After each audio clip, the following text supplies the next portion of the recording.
Bulletin की शुरुआत करेंगे बड़ी और अहम जानकारी के साथ करेंगे। बड़ी खबर सामने आ रही है, उसे आपको रूबरू कराएंगे। गाजीपुर से ये बड़ी खबर आ रही है, राजा रघुवंशी से जुड़ी ये बड़ी खबर। पत्नी सोनम रघुवंशी ने ही हत्या करवाई थी, ये बड़ा खुलासा सामने आ गया है। सोनम समेत 4 लोगों को गिरफ्तार कर लिया गया है। मेघालय के डीजीपी ने ये बड़ी जानकारी साझा की है। राजा हत्याकांड में सोनम पूरी तरह से शामिल रही है, ये डीजीपी की ओर से कहा गया है। गाजीपुर से सोनम रघुवंशी को भी गिरफ्तार कर लिया गया है। सोनम को गाजीपुर के वन स्टॉप सेंटर में रखा गया है। 23 मई को शिलांग से ये लापता हुई थी और राजा रघुवंशी का शव भी मिला था। 2 जून को सोनम के पति राजा रघुवंशी का शव मिला था। और आपको बताते चले कि परिवारजनों में रो रो कर बुरा हाल है और लगातार सोनम को लेकर के भी ये बातें कही जा रही थी कि सोनम की भी हत्या तो नहीं हो गई, चूंकि परिजन जो थे ये आशंका जाहिर कर रहे थे। लेकिन अब इस पूरे मामले को लेकर नया मोड़ सामने आ गया है और बड़ा खुलासा सामने आ गया है। सोनम की तस्वीरें भी देखी गई है और आपको बताते चले कि राजा रघुवंशी केस में ये बड़ा खुलासा सामने आ चुका है। 20 मई इंदौर से मेघालय, 22 मई शिलांग से बाइक पर ये किराया पर ले और 24 मई पर कपल का परिवार से संपर्क टूट चुका है। पूरा घटनाक्रम आपको ग्राफिक्स के जरिए बता रहे हैं कि किन किन दिनों में क्या कुछ हुआ। और 2 जून राजा रघुवंशी का शव मिलता है और 9 जून को यूपी की गाजीपुर से ये सोनम रघुवंशी यानी आज ही के दिन इसको ढूंढ निकाला गया है। डीजीपी की ओर से बड़ा खुलासा किया गया है। सोनम रघुवंशी ने सुबह लगभग 3 बजे अपने परिजनों को फ़ोन किया और बताया कि वो बनारस गाजीपुर मुख्य मार्ग पर स्थित काशी ढाबे पर मौजूद हैं। ये जानकारी सोनम रघुवंशी के परिजनों ने इंदौर पुलिस को दी और इंदौर पुलिस ने यूपी पुलिस से संपर्क किया। इस जानकारी पर गाजीपुर पुलिस ने सोनम रघुवंशी को बरामद किया और उन्हें तत्काल हॉस्पिटल ले गए, जहां उनकी मेडिकल जांच की गई। उसके बाद वन स्टॉप सेंटर पर सोनम रघुवंशी को भेजा गया है। मेघालय पुलिस भी इंदौर में मौजूद थी इसी केस के इन्वेस्टिगेशन के तहत और वो इस समय गाजीपुर के रास्ते में है। जैसे ही वो वहाँ पहुँचते हैं, कानूनी प्रक्रिया पूर्ण कर सोनम रघुवंशी को उन्हें हैंडओवर कर दिया जाएगा। क्या यूपी पुलिस ने भी अभी कुछ बातचीत करी है या कुछ उनसे चीज़ें क्लियर बताई? नहीं, यूपी पुलिस ने कोई इन्वेस्टिगेशन या इंट्रोगेशन नहीं किया है। ये काम मेघालय पुलिस द्वारा ही किया जाएगा। सोनम का गोविंद जी से पता चला है, गोविंद जी का फ़ोन आया था कि सोनम अपने को मिल गई है। तो गाजियाबाद कोई होटल थी, वहाँ पे होटल के पास में वो होटल वाले से उसने फ़ोन लगा के उसके भाई को बोला है। होटल पे उसके भाई होटल वाले ने फ़ोन दिया है उसको, सोनम को। तो क्या बोलते हैं, उसके भाई से बात हुई फ़ोन पे, ठीक है ना। इसके बाद में हमको 5 बजे, सुबह 5 बजे हमको पता चला है। हाँ, सरकार से मेरी यही एक ही हाथ जोड़े की निवेदन है कि सीबीआई की मेरे को जांच चाहिए, माने चाहिए। वो मैं पीछे नहीं हटूंगा उस चीज से। मेघालय पुलिस कह रही है कि आपकी बेटी ने कुछ लड़कों के साथ षड्यंत्र करके राजा की हत्या की। वो गलत बोल रही है। क्यों? वो इसलिए गलत बोल रही है क्योंकि वहाँ की पुलिस फंस रही है। वो पुलिस वहाँ की फंस रही है। पुलिस ने वहाँ अभी कोई जांच नहीं करी, पुलिस वहाँ की फंस रही है। और ये मैं सीबीआई की मांग इसलिए ही कर रहा हूँ कि वो पुलिस का भी हाथ है इस केस में। ये राजा के मर्डर में वहाँ की पुलिस का 100% हाथ है, ये मैं गारंटी के दावे के साथ। ये करीबन रात को 2 बजे करीब फोन लगाया था। उसने बोला भैया मेरे को बचा लो कहना, और मैं यहाँ हूँ। तो वो ढाबे वाले ने क्या काम करा कि उसका जो स्टोर रूम था उसमें उसको बिठा दिया और पुलिस वाले को गोविंद ने फ़ोन लगा दिया। 5-10 मिनट में पुलिस वाले पहुंच गए, उनको उनने कस्टडी में ले लिया है। ढाबे पे खुद ही पहुंची। अब ये तो पता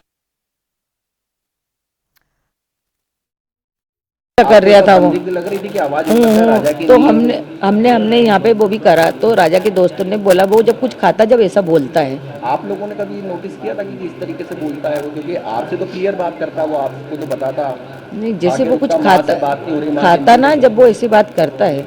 वो खाने के बाद हुआ, जो कुछ भी हुआ ना, खाने के बाद, पहले कुछ भी नहीं हुआ उसके साथ, खाने के बाद में हुआ उसके साथ। जो भी हुआ वो खाने के बाद हुआ। जब उसने बोला ना बस मैं यहाँ से लिख लूंगा अभी थोड़ी देर बाद, इसके बाद में हुआ, इससे पहले कुछ नहीं हुआ उसके साथ। आवाज राजा की हाँ, इसके पहले कुछ नहीं हुआ। और वो जो कॉफी वाली बात थी ना, तो हो सकता है सोनम ने उनसे बोला हो कि लो कॉफी पी लो, तो उसने बोल दिया मेरे को नहीं पीना। तो सोनम ने जो कॉफी फेंकी तो किस कारण से फेंकी ये नहीं कह सकती। हाँ, ये नहीं कह सकती हूँ मैं कि उसमें कुछ मिलाया नहीं मिलाया, वो कॉफी किस कारण से फेंकी गई थी, पहली बात तो ये समझ नहीं आ रहा मेरे को। अच्छा, ये एक नाम आ रहा है राज कुशवाहा, आपने ये कभी नाम सुना? नहीं, मैंने नहीं सुना, ये बात हमारे बीच में नहीं हुई, राजा ने भी नहीं सुना, नहीं तो मेरा बेटा मेरे को सब बात बताता। अभी वहाँ मिले थे, वहाँ पर कभी बात हुई है? 3-4 लोग साथ में होने की बात कर रहे हैं, राजा से बात हुई है? नहीं, राजा ने ऐसा भी नहीं बताया कि मम्मी कोई परिचय थे कि हमको अपने उधर के मिल गए हैं। बस सोनम ने इतना बताया था मेरे को, मेरी बात सोनम से हुई थी कि ये ना मम्मी यहाँ के लोग तो अपनी इंग्लिश भी नहीं समझते हैं ना हिंदी समझते हैं बोले कि, और बहुत घटिया खाना मिलता है इधर, तो बस इतनी बात सोनम से मेरी हुई थी। और उस दिन सोनम ने ये भी सब बताया था कि वो व्रत है, उपास है? हाँ, बताया था, बराबर बताया था, क्योंकि मैंने फरियाद बनाया था तो मैंने होके फोन लगाया था, उनका फोन नहीं आया था, मैंने फोन लगाया था सोनम को कि ये ना आज तो व्रत है मेरी बहू का करके, कि ये ना कुछ खाया कि नहीं खाया, वहाँ पे कुछ खाने का मिलता है नहीं मिलता व्रत का।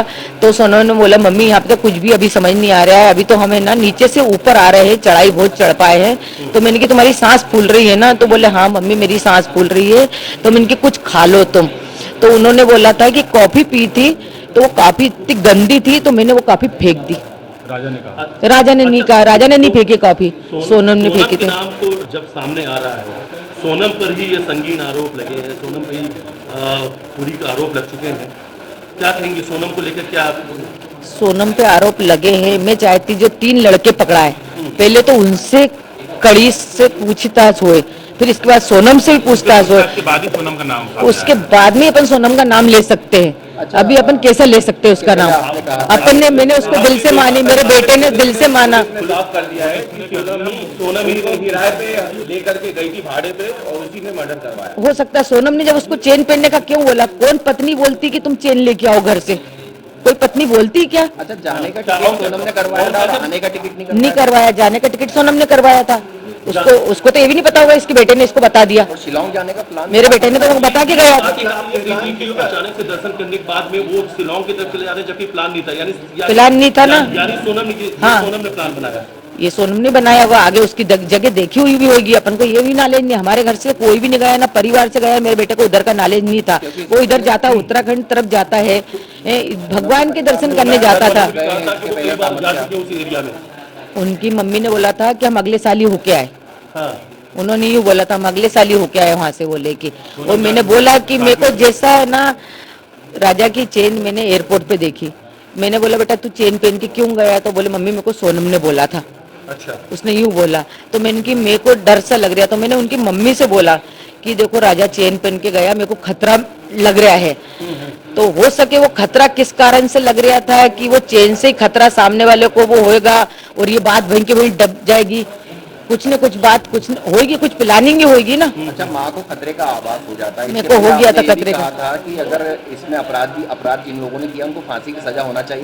चाहिए। सोनम ने ऐसा हरकत की तो सोनम को क्या सजा मिलना चाहिए? सोनम ने की तो सोनम को भी मिलेगी वो तो सजा। अच्छा, सोनम का व्यवहार कैसा था शादी होने के बाद? जो घर व्यवहार तो उसका बहुत अच्छा था, व्यवहार तो ऐसा पता ही नहीं चला ना कि सोनम कुछ कर सकती है।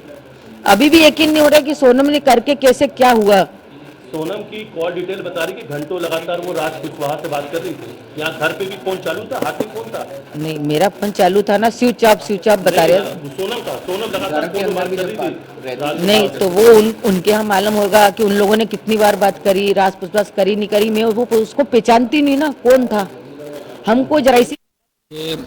मेरी बात रात को गोविंद से करीब अपने 2 बजे करीब बात हुई थी मेरी, और गोविंद ने कहा था भैया मेरी सोनम से बातचीत हुई 2:45 बजे करीब, और सोनम ने कहा भैया मैं यहाँ पे हूँ अभी भी, और अपने करीब यूपी में। और यूपी में कंफर्म उसको सोनम को इसलिए नहीं था, तो वहाँ पे जो 2 लोग थे जिनके थ्रू उन्होंने फ़ोन में बात करी सोनम ने थी, तो सोनम ने कहा था बोले मैं बिट्टी बोल रही हूँ, उसका नाम घर का नाम बिट्टी है। तो गोविंद ने कहा तो बिट्टी बोल रहे थे, मुझे वीडियो कॉलिंग कर, मुझे कंफर्म कर पहले तू है तो कौन है दूसरा। तो उसने जब सारी बातें वीडियो कॉलिंग पे करके क्लियर करी, फोटो दिखाई उसने, वीडियो कॉलिंग करी उसने, तो सोनम को समझ गया था वो। तो गोविंद बोले हाँ सोनम ही है। तो फिर हम लोगों ने वहाँ पे जैसे कि यूपी पुलिस जो है उनसे संपर्क करा, और संपर्क करके फिर उनको बताया गया सर वहाँ पे सोनम रघुवंशी जो है एक जंगल में अकेली खड़ी है, तो आप वहाँ पे चले जाइए और जाके वहाँ से उसको ले आइए। तो यूपी पुलिस वहाँ पे आना हुआ है और सोनम को सेफ लेके गई है वहाँ से। इसमें ये मीडिया में चल रहा है, तो इसमें अभी तो यूपी पुलिस बोल रही है और अपने मेघालय पुलिस बोल रही है, तो सोनम रघुवंशी जो है उसने सिलेंडर किया गया, सिलेंडर उसने नहीं किया है, ये बात झूठ है पुलिस तो। और अभी सोनम जो है, सोनम अभी आरोपी मानी नहीं गई है, उसमें जो आरोप लगाए गए, अभी अलग गए हैं, जो 3 लोग अभी इंदौर में जो पकड़े गए हैं, जब तक सोनम रघुवंशी मुझसे नहीं बोल देगी, जब तक हम लोग मान्य राज। देखिए, इसमें हो भी सकता है सोनम मिली हो सकता नहीं मिली हो, बाकी हम लोग जब तक कंफर्म नहीं कर सकते इसके अंदर, जब तक सोनम के मुझसे हम लोग नहीं सुन ले, तो हम लोग नहीं माने राजी नहीं इस बात को। इनकी शादी जो है अरेंज मैरिज है, दोनों की पसंद शादी की गई है। तब इसी खबर पर ज्यादा जानकारी के साथ राजधानी लखनऊ से हमारे सहयोगी तौकीर की दवाई जुड़ रहे हैं। तौकीर, जिस तरह से परिवारजनों को सुन रहे हैं, उससे साफ तौर पर समझ नहीं आ रहा है कि आखिरकार सोनम का इसमें हाथ है भी या नहीं, चूंकि इंतजार करना पड़ेगा। एडीजी का भी हमने बयान सुना है, लेकिन आपको किस तरह की वहां पर खबरें मिल रही है, क्या अपडेट है इस पूरे मामले को लेकर? देखिए, इस पूरे हत्याकांड में जो चर्चा है, वो सबसे बड़ी बात यही है कि जो सोनम रघुवंशी है, उसने खुद पुलिस को फोन करके बताया है कि वो इस समय बनारस हाईवे पे है और गाजीपुर के एक ढाबे पर है। इसके बाद पुलिस ने, उत्तर प्रदेश की पुलिस ने उसे हिरासत में लिया और इंदौर पुलिस को सूचना दी। इसमें एक और चौंकाने वाली बात यह भी है कि जिस राज कुशवाहा की बात की जा रही है, जो उसके साथ मिला है, वो राज कुशवाहा सोनम की एक प्लाईवुड फैक्ट्री है, वहां पर वो काम करता है, यानी कि वो कनेक्शंस यहां पर भी देखने को मिले हैं। इसके अलावा जो चेन का जिक्र किया गया है कि वो जो चेन पहनने से पहले राजा रघुवंशी ने मना किया था, लेकिन सोनम रघुवंशी के दबाव के बाद उसने वो चेन पहनी। 23 मई की यह घटना है। हनीमून पर राजा रघुवंशी और सोनम रघुवंशी पहुंचे थे। इसके बाद से राजा रघुवंशी लापता हो गए थे। खाई में उनकी लाश मिली थी। जांच पड़ताल में सोनम रघुवंशी की क्योंकि कोई लोकेशन नहीं मिल रही थी, काफी दिन तक ट्रेस किया गया। 23 दिन बाद करीब ये इसमें पुलिस ने गिरफ्तारी की है। सबसे बड़ी बात यह भी है कि इसमें 2 लोगों को इंदौर से भी गिरफ्तार किया गया है। वो दोनों सुपारी किलर बताए जा रहे हैं। ये कहा जा रहा है कि सोनम ने उनको यहीं से हायर कर लिया था और उसके बाद मेघालय के शिलोंग में उनको बुलाया गया था और वहां पर ही इस पूरे हत्याकांड को अंजाम दिया गया। अभी तीनों लोगों को आमने सामने बैठाकर भी पूछताछ, क्योंकि सबसे बड़ी बात यह भी है कि जब यहां से इंदौर पुलिस सोनम को लेकर मध्य प्रदेश पहुंचेगी, उसके बाद वहां पर कोर्ट में प्रेजेंट करने के बाद 14 दिन की रिमांड मांगी जाएगी।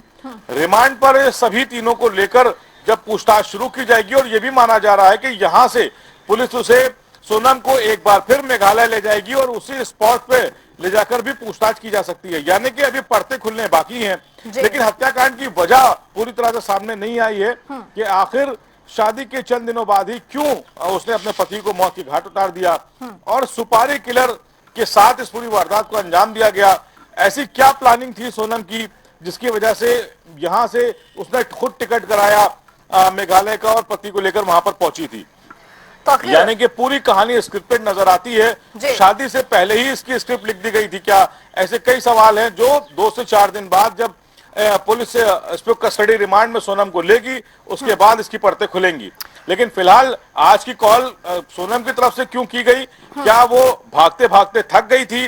क्या उसे लगा कि अब पुलिस उस पर शिकंजा कर सकती है, इस वजह से उसने सरेंडर किया, या कोई और वजह है? फिलहाल जो सुपारी किलर्स हैं उनसे भी पूछताछ होगी कि आखिर कितने रुपए में उनके साथ डील हुई थी, उनको आने जाने का, रहने का किसने मेघालय में सपोर्ट किया था, इसके अलावा इंदौर से उसे क्या सपोर्ट मिला था। ये कई सवाल हैं जो आज सोनम से पूछे जाएंगे। या और खास बात यह भी है कि जब पुलिस कस्टडी रिमांड शुरू होगी उसमें कई परतें खुल के सामने आएंगी। तो आखिर जिस तरह से सोनम रघुवंशी के पिता ने कहा है कि वहां के पुलिस पर भी उन्हें डाउट है, चूंकि अब जब मीडिया की ओर से सवाल पूछा गया कि आपकी बेटी ने ही कत्ल की है, ये लगातार सवाल भी उठाए जा रहे हैं, तो उनके फादर ने ये कहा है कि नहीं, पुलिस पर पूरी तरह से शक है और लगातार इसमें सीबीआई जांच की मांग पिता कर रहे हैं। क्या सोनम रघुवंशी की ओर से कुछ घर वालों के साथ बातचीत हुई हो, कुछ बताया क्या हो, इसको लेकर क्या अपडेट? देखिए, जैसे मैंने आपको कहा कि सबसे बड़ा जो ट्विस्ट पॉइंट है इसमें वो है राज कुशवाहा। इंदौर के रहने वाला है, इनकी फैक्ट्री में काम करता है। वो सोनम के साथ आखिर उत्तर प्रदेश में क्या कर रहा था? इसके अलावा क्या उसकी लोकेशन मेघालय भी थी? वो मेघालय में साथ में क्यों था? इंदौर के 2 सुपारी किलर, उनकी लोकेशन मेघालय मिली, वो वहां क्या कर रहे थे? सोनम से उनका क्या कॉन्टेक्ट था? तो ये कई सवाल हैं जो जाल में सोनम को फंसा देंगे। और अगर सोनम की तरफ से इस पूरे हत्याकांड को अंजाम दिया गया है तो ये सबूत पर्याप्त है उसको जेल के सलाखों के पीछे भेजने के लिए भी, क्योंकि पूरी कहानी इंदौर में ही लिख दी गई थी। बात की कहानी है ये, जो सोनम वहां पर हनीमून के लिए गई, सोनम ने ही टिकट कराए हनीमून पर जाने के लिए। हनीमून के दौरान राज कुशवाहा जो उनके एक फैक्ट्री का एम्प्लॉई है वो वहां क्या कर रहा था। इसके बाद अगर जब राजा रघुवंशी की हत्या हुई तो उसके बाद सोनम ने कहीं सूचना क्यों नहीं दी, अपने घर वालों को क्यों नहीं बताया, वो भागकर अपने घर क्यों नहीं गई, पुलिस को सूचना क्यों दी, वो पुलिस से भागती क्यों रही। ऐसे कई सवाल हैं जो उसको जाल में जरूर फंसा रहे हैं। इसके अलावा जब गिरफ्तारी उत्तर प्रदेश से हुई तो राज कुशवाहा उसके साथ क्या कर रहा था। ये कई सवाल हैं जिसके जवाब मिलने के बाद कहीं ना कहीं इस कहानी को आखिरी रंग भी दे दिया जाएगा, क्योंकि राज कुशवाहा एक ऐसा कनेक्शन है जिसके बाद सोनम के फंसने के पूरे चांसेस हैं इस हत्याकांड में, क्योंकि सोनम की जिस तरह से उन्होंने पुलिस को गुमराह किया और इसके अलावा इंदौर के जो सुपारी किलर्स हैं वो हनीमून के दौरान वहां क्या करने पहुंचे थे। तो ऐसे जब आमने सामने की पूछताछ होगी, क्रॉस क्वेश्चनिंग होगी और इसके अलावा सभी जो भी सस्पेक्ट्स हैं इनको आमने सामने बैठा के जब पूछताछ होगी तो कई सवालों के राज भी खुलेंगे और इस हत्याकांड यानी कि जो मध्य प्रदेश का बहुचर्चित हत्याकांड है इसकी कई परतें खुलकर सामने आएंगी। तो आखिर बने रहिए, अपडेट लेते रहेंगे। प्रमोद कश्यप हमारे साथ गाजीपुर से हमारे सहयोगी जुड़ रहे हैं। प्रमोद, गाजीपुर से ही सोनम रघुवंशी की गिरफ्तारी हुई है और वहां से ही उसे लोकेट किया गया है, लेकिन अपडेट क्या है इस पूरे मामले को लेकर? कितने दिन के लिए यहाँ पर हिरासत में उसे लिया जाएगा पूछताछ के लिए, क्या अपडेट है नया? जी बताना चाहूंगा कि सोनम रघुवंशी जो है कि उसको रात को काशी ढाबा से, मुरगल के काशी ढाबा से उसे पुलिस ने बरामद किया है। और इस समय में जो आपको बताऊं कि वन स्टाफ सेंटर में सोनम को रखा गया है और उसी के बाहर मैं खड़ा हूं। आप जैसे कि देख सकते हैं ये इस तरफ जो है कि ये जो है वन स्टाफ सेंटर जो है इसी में रखा गया है। और सीओ जो है ये शेखर सिंगर उसमें जो है कि अभी वन स्टाफ में प्रवेश किए हैं और जो है कि उससे पूछताछ कर रहे हैं। और जैसे ही पता चलता है कि क्या अपडेट नया अपडेट आ रहा है तो वैसे ही वो आपको बताऊंगा कि मतलब उसने क्या कहा है और यहाँ पर कैसे पहुंची है। और आपको ये भी बताना चाहूंगा कि रात को जो है कि 1 बजे यहाँ पे पुलिस ने बरामद किया था, जो कि वो ढाबे पे जो है कि बेहोशी की हालत में थी। और इसके बाद जो है वन स्टाफ सेंटर में जो है लाया गया, वहां पर जो कि आराम कर रही है या तो फिर जो है कि बैठी हुई होगी, इसका पता नहीं है। जबकि जो शेखर सिंगर जो सीओ सिटी हैं वो इसके अंदर पूछताछ के लिए पहुंचे हैं। जी प्रमोद, जिस तरह से आपने बताया कि जहां से उसे लोकेट किया गया, जहां से उसने सूचना दी है, उसके बाद उसको अभी हिरासत में लिया गया है, रिमांड पर लेने की बात की जा रही है, लेकिन क्या वहां पर पुलिस प्रशासन की ओर से कुछ बयान निकल करके सामने आया हो? हालांकि एडीजी ने जानकारी इसकी दी है, लेकिन अभी जो हिरासत में लिया गया है पुलिस की ओर से कुछ कहा जा रहा हो, किसी बात को कबूल रही हो, अभी कुछ है ऐसी जानकारी मिल रही है? देखिए, इसको हिरासत में नहीं कहा जाएगा क्योंकि उसको वन स्टाफ सेंटर में रखा गया है। उसको पूछताछ करने के बाद जो है कि क्या निकल के सामने आता है, इसके बाद उसकी गिरफ्तारी होगी। और अगर देखा जाए तो वो जो है मेघालय जो है कि वो हनुमान मनाने के लिए गई थी और उसके पति की हत्या हो जाती है, जबकि 3 लोगों को गिरफ्तार किया जाता है। और कहीं ना कहीं ये भी कहा जा सकता है कि हो सकता है कि इसके साथ भी साजिश हो किसी तरह से फंसी हुई हो और जो कि वो यहाँ पे गाजीपुर ला करके छोड़ा गया हो। तो कहीं ना कहीं ये नहीं कहा जा सकता कि हत्या इसी ने करवाई हो। तो ये जांच का विषय है, पुलिस क्या कहती है जांच के बाद ही पता चल पाएगा। जी बेहद महत्वपूर्ण बात कर रहे हैं आप। तौकीर, आपके पास आते हुए जिस तरह से अभी प्रमोद कश्यप जानकारी दे रहे हैं कि हो सकता है कि इस पूरे मामले में कुछ और भी एंगल हो और यहाँ पर उसको लाकर के छोड़ दिया गया हो, क्या ये भी एक नया मोड़ सामने आ सकता है? इस तरह का भी कुछ? देखिए, मैंने आपको बताया कि कई ऐसे पॉइंट्स हैं जो सोनम रघुवंशी की तरफ ही इशारा कर रहे हैं, क्योंकि जो इंदौर से जो स्क्रिप्ट लिखी गई उसमें 2 जो सुपारी किलर्स हैं उनको भी इंदौर पुलिस उठा चुकी है, उनसे पूछताछ हो चुकी है। इसके अलावा जो सोनम रघुवंशी है उसकी तरफ से कॉल गई, अगर सोनम रघुवंशी किसी तरह की परेशानी में थी तो आज भी उसकी तरफ से कॉल कैसे जा सकती थी? सोनम की तरफ से ही बताया गया कि वो इस हाईवे पर है और इस एक ढाबे पर है जहां पर वो रुकी हुई है। अगर ये अपहरण का मामला होता या किसी तरह के किसी ट्रैपिंग में सोनम रघुवंशी होती तो जाहिर तौर पर आज भी उसे बात करने में दिक्कत होती अपने परिवार से, और हत्या अगर राजा रघुवंशी की हो सकती थी तो किसी हादसे का शिकार राजा रघुवंशी के साथ ही सोनम किन्नर भी हो सकती थी। लेकिन 23 दिन तक लापता होने के बाद जब पुलिस ने उसे हिरासत में लिया है तो अभी तक फिलहाल कोई भी ऐसा कनेक्शन सामने नहीं आया कि जिसमें सोनम रघुवंशी को भी ट्रैप किया गया हो। इसके अलावा जो राज रघुवंशी साथ में गिरफ्तार हुआ है इंदौर का ही रहने वाला है। अभी उसके साथ भी कहा जा रहा है कि वो भी मेघालय में मौजूद था। तो सवाल जो है वो कहीं ना कहीं फंसा रहे हैं सोनम को, और जो पूरी स्क्रिप्टेड है, जो क्योंकि राजा रघुवंशी के मेघालय जाने का जो टिकट था वो भी सोनम नहीं कराया। चेन राजा रघुवंशी पहनना नहीं चाह रहा था लेकिन उसको बोला गया, सोनम की तरफ से दबाव बनाया गया कि आप ये चेन पहनकर चलो। और इसके अलावा सबसे बड़ी बात यह है कि जब राजा रघुवंशी की हत्या हुई थी तो उसके तुरंत बाद से सोनम रघुवंशी अपनी जगहें बदल रही थी। आखिर वो क्यों जगहें बदल रही थी और उसने अपने परिवार वालों को क्यों नहीं बताया? 23 दिन उसे क्यों लग गए अपने परिवार को सूचित करने में? कई सवाल हैं फिलहाल, लेकिन अभी यह माना जा रहा है कि जब तक ये पूरा मामला इंदौर से होकर मेघालय तक नहीं पहुंचेगा तब तक अभी कई राज ऐसे हैं जिनको खुलना बाकी है। चलिए, बहुत शुक्रिया तौकीर किदवई तमाम जानकारी के साथ जुड़ने के लिए, और प्रमोद कश्यप आपका भी बहुत शुक्रिया तमाम जानकारी के साथ जुड़ने के लिए। तो इस पूरे मामले को लेकर अब बड़ा खुलासा सामने आ रहा है। पूरा घटनाक्रम भी आपको ग्राफिक्स के जरिए दिखा रहे हैं और बताने की कोशिश कर रहे हैं कि आखिर क्या कुछ हुआ। 27 मई पुलिस को सर्चिंग के दौरान ये बैग मिला और 2 जून राजा रघुवंशी का शव भी मिल गया था। उसके बाद से लगातार सोनम रघुवंशी की तलाश जारी थी, लेकिन आज पता ये चला है कि गाजीपुर से, यूपी के गाजीपुर से इसका लोकेशन लोकेट हुआ और इसके बाद इसने खुद ही फोन पर जानकारी यूपी पुलिस को दी है। तो ये बड़ा खुलासा और इस पूरे मामले को लेकर सामने आ चुका है। ये पूरा घटनाक्रम एक नया मोड़ लेता हुआ देखा जा सकता है।